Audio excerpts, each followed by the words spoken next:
So apparently something happened. I don't even know how true this is, but apparently Parliament just voted on the metric pass mark. I think it was the BOSA, that political party. I think is with my money. I may not be getting my facts straight. You can correct me in the comments. But he suggests that we stop undermining our education and we actually started taking seriously. Basically, we bump up the average from pass mark from 30 to about 50%. And a lot of people may argue if the pass mark isn't really 30 and now it's 35, because if you take all the subjects into consideration. My issue, right, is, okay, here's my take. First of all, I think I should give my take, right?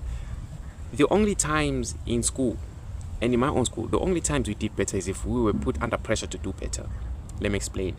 I think at some point in my school, right, the average pass mark per term for you to be considered as an individual that passed was 55%. 55%. If you got below that, you failed, right? So I don't know how it actually works, but the way I saw it, right, is it literally forced a whole lot of individuals to work harder. And the thing is, a lot of parents supported this too, right? So when I think about what my man is saying and what he's suggesting, and he isn't the only one, I think the EFF is on this, the IFP also, I don't know. I also believe that it should be done from the beginning, from the foundation, not just at metric. It will give back a metric that prestige, that our parents talk about. Back then, that's the level of prestige back then metric has. The way it carried back then is so fascinating to me. You know what I'm saying? The fact that it could literally change the situation in Mzini is what fascinates me the most. Now we have metric and I passed it way above 50%, so it doesn't even affect me that way. I could have done it easy.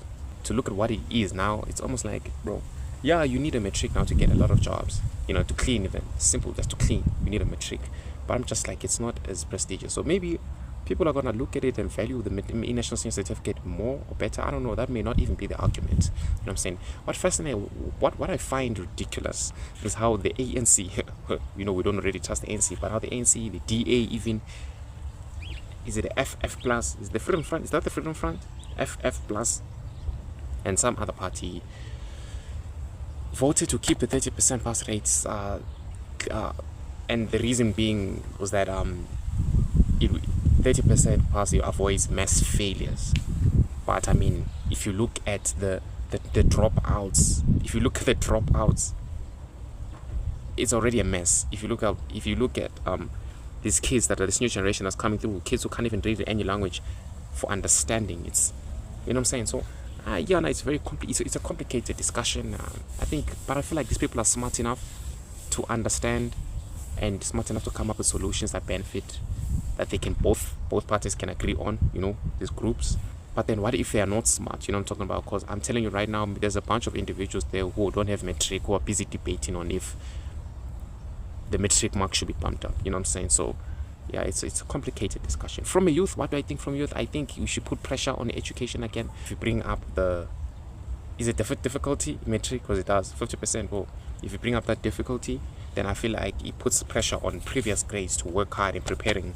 What I'm saying? That's my view. May not be the case. What do you all think? It's like, the ANC, bro. The ANC is such a funny situation, such a unique scenario to me, because I came across the tariffs again. I'm saying? I did a video on the tariffs. I came across the tariffs again and about the possible reasons as to why they were imposed on South Africa, right? And something about protecting national interests. That's not how they put it, but the way I say it is almost like protecting national interests, right, in the US, so like protecting the jobs and stuff like that, because it benefits them. And then I'm just like, wow, okay, why does it seem as if everything that the decisions that the South African government has made to date has always seemed like it was never about us. What I'm saying? I look at how other countries operate. Look at how, you all don't like me talking about Israel, but look at how other countries operate. The US, for example, and how they are able to make decisions to benefit United States. What I'm saying? That may not be the case. I'm not in the US, but like, if you think about that, the pause on the immigration, something like that, how that's meant to close the borders. What I'm saying? Not to close the borders per se, but to basically let the US immigration system recover. What I'm saying?